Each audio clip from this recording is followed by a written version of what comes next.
Well, time now to talk to the opposition. Shadow Chancellor Mel Stride is here with me. Very good morning to you. Good morning, Anna. I want to start by asking you about the reaction to the tariffs announced by Donald Trump. The government yesterday launched a formal consultation on retaliatory tariffs.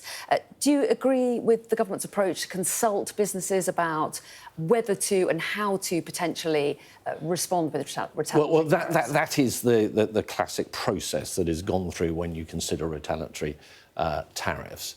But I think the concern that we have as an opposition, because we're going to be supportive of the government when it does the right thing, these are very difficult times for our country, but it is a great shame and a failing, I think, that we don't have a deal with the Americans already.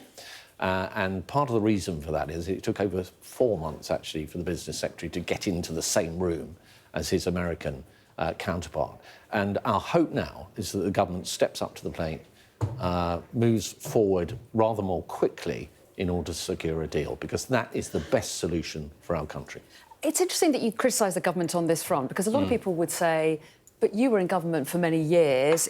You had more than 4 years post-Brexit to cut a deal, and you failed. Well, we went from the first Trump administration, in which we made substantial progress but didn't towards a deal. Well, we were within the European Union for much of that period. I think that was part of the problem. We then went into the Biden administration, and we had COVID and the fallout from that. The Biden administration had a very different focus. They were not interested in doing a free trade deal with the United Kingdom. So I think that explains that. But where we are now at the moment is we're seeing stock markets tumble around the world. We know that for our country and many others, this could mean rising unemployment, higher prices for consumers, wages being hit, people's livelihoods being destroyed. So this is a vital, critical moment for our country.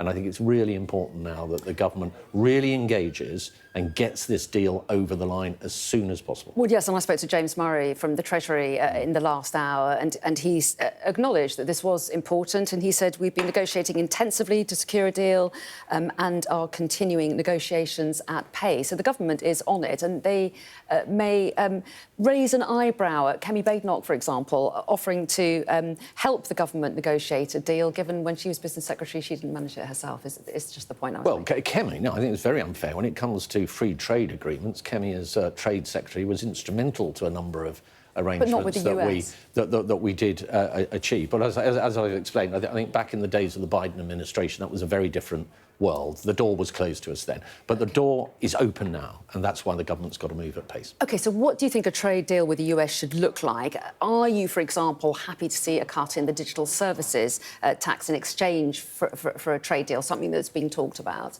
So I'm not in the room. I don't know what the various pieces around the negotiation look like, so it's not easy for me to answer that kind of question. But let me make a general point about the digital services tax, which is there for a good reason, in that we need to have a mechanism by which we fairly tax businesses that make substantial profits in our country, in our own tax jurisdiction, albeit that the bricks and mortar and the management and the intellectual property may be somewhere else. So there's an important principle there. Now, the Labour Party actually and Rachel Reeves wanted us to have a higher level of the digital services tax. So that is pretty much their position too. But as to what gets traded off, I think that really comes down to the detail across the piece, which of course I'm not privy to and won't be until a deal is done or otherwise. But would you be averse to it in principle? I mean, obviously there's lots of moving parts, but is that something that you would accept as a possibility? So, as I say, Anna, it's an impossible question to answer, because it just depends what one would trade that off for and what that might look like. So I just don't feel I'm in a position to say that. Yeah. Is now the time? You talk about the vital importance of striking a trade deal with the US. Some people are saying our real focus should be on the EU now and striking a deal with Europe. What's your position on that? Well, we have a deal with Europe that is a tariff-free arrangement. Clearly, I think it's important to recognise that Europe is our biggest trading partner overall. But equally, if you look at individual countries, the United States actually is our biggest trading partner. And that's why it's absolutely vital that we, yes, absolutely try and facilitate freer trade with the EU and get rid of those frictions and things that there are in the system. And that's fine. And when the government does the right thing there, we will support them.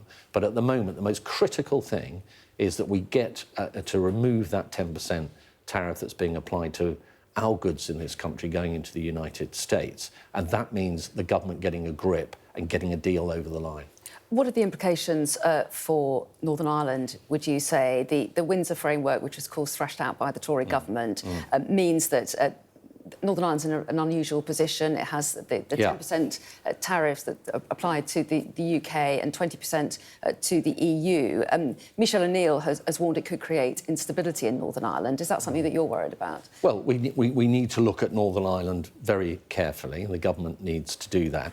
I think the biggest effect, actually, will not be so much the tariffs that are being applied by the United States on exports from Northern Ireland and Ireland, but will actually be in the case of retaliatory tariffs from the EU, which will then mean that some of those importing from the States into Northern Ireland will be left in a situation where they'll have to reclaim, under the arrangements under the Windsor framework, reclaim the tariffs that they're having to pay as a consequence of that from the EU, and that is an additional friction to trade.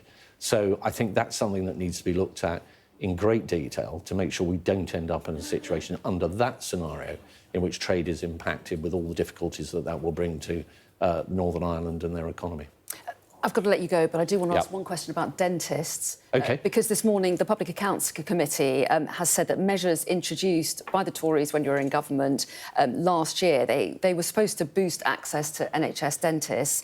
They say they have resulted in worsening the picture, and they say that the dental recovery plan has comprehensively failed. I just wonder what your response was. Well, I haven't had, as you say, only now has the report come through, so I haven't had a chance to look at it. We did a great deal to invest in dentistry, particularly recognising there were black spots across the country where there wasn't sufficient provision. So we looked at the contracts that dentists had to provide additional incentives to those dentists in that area. We also had mobile services that we were rolling out, going out particularly into coastal areas around the country where there's been a dearth of dentistry in the past. So there was a very clear plan there, but I can't comment on the report because I'm afraid I haven't seen it this morning. Had rather a busy morning. OK, Mel Stride, well, we appreciate you dropping by. Thanks very much indeed. Thanks, Anna. Thank you.